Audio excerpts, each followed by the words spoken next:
kinabahan, na involved na sa mga activity. Kailangan ginamog ka ng deep yun na kung ba, relationship. So, kaya G12, kaya guys, to disciples, hindi siya represent na ang Ginoo siya. Murag, every member is a leader mo ka na. Kita talaga leader ta, pension leader. Bali, ako, ang style mo siya networking. Nani, sa pastor na mo, ano ako, simbahan mo. Nani, dose niya, apil ako, inahan ako. Kasi ako mga ako ng papa, ako mga mana pa siya dose iya ha. Nagpapa na dose, pero dili. Pas-pas na karon dawa, dose rin ka. Mabot pa niya, karon. May kayo, nagkita yung tatong kwan. Ano, kasi ikaw nakita ko sa Ginoo na ikaw mo dumag sa cover. Bali, ang kabadan sa grupo karon is si Robin, si Marlo, ikaw, kung kapisiyo, isa, ang gutong isa ng amigo, trabaho mo dyan, lima ng tao, ikaw nung leader. Diyan, ikaw ba na ako sa samuan? Grupo dyan sa iyo. Kaya siya, naku na siya sarili ng grupo dyan niya. So, mahuman man tayo, naku yung lesson mo about sa discipleship. Mahuman man siya, kamo po, makashare mo sa lain, naku yung gote. Pero konektado mo sa mga unta, kanang di man na siya kanang about religion. So about relationship din ba? Gusto mo relationship kayo. Nako'y makuha sa inyo ba? Nako'y makuha sa kuha. Yung mga privileges. Kasi ano? Karon, tinatawag assignment about drawing, oh. Siyempre, kita kayo na yung drawing nyo, di ba? Yes. Searching, una ka rin. Tigluto na ka dira. About sa mga kan, tugtog. Para na tayo mga gusto ba? Pero kaya lang tanaw is, kita, makakomit kayo nga ni ba? Kailangan mo kauban. Yes, commitment. Kaya na siya, kanina, cell group pa naman yung tawag niya. Kaya cell group, dinahil na ako siya every Monday. Moro lang, refreshment kayo mo ba? For the whole week kayo. Kita na po ta next week, kasi magkita na po. Encouragement lang yun na. Ana, for this week, mga word at mga sa Ginoo.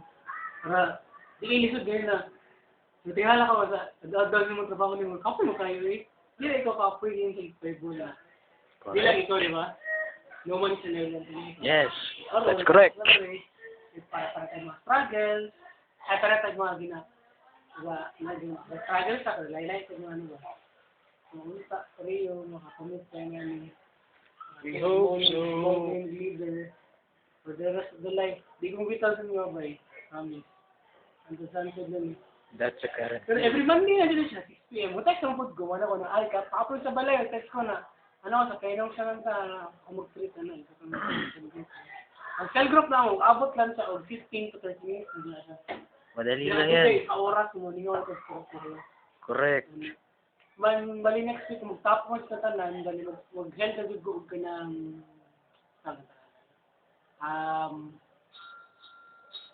ilan sa kanina. Nakoy isang kauntan. Natay isang kauban dito na grabe kayo kagihan niya. Tama. Narihana siya. Tama yun. Grabe kayo mga hatred mo. Well, so, ang cell group, the building relationship, Correct. Talk about religion, just talking about Jesus, mga storyanan is based on the Bible, reality karon sa trabaho. Kaya, isa may advantage sa panahon sa cell group. So, may, sa advantage mo ko sa cell group. Siyempre, kasama na rin dyan yung siguro bonding, at the same time. Enjoyment, ano? Enjoyment. Sa cell group, diyan mo namin sila, ano? Tapos, music room, gano'n. Alas ng kawan mo na ito, Derek, yung mga music lover ron po, di. Ano mo ito, Derek, jam-jam. Kasi yung una yung problema, hindi bang pratan ba eh, prat. Wala yung prat. Kung mag-prat kayo, nako, kawawa kayo. International lagi yung prat lagi yun. Hindi ako, magagay ko kung mag-process. Bunal-bunalan lagi yung puwit. Wala. Kani, dapat na kaginoon. Okay na kayo ka. Okay na yan. Diyos lang ang katapat niyan. Noon ta, karon gusto lang kadog yung yes or no lang na kita mo ka-commit kayo na ikaw isa sa member na ko. Mapulit ko ang doon na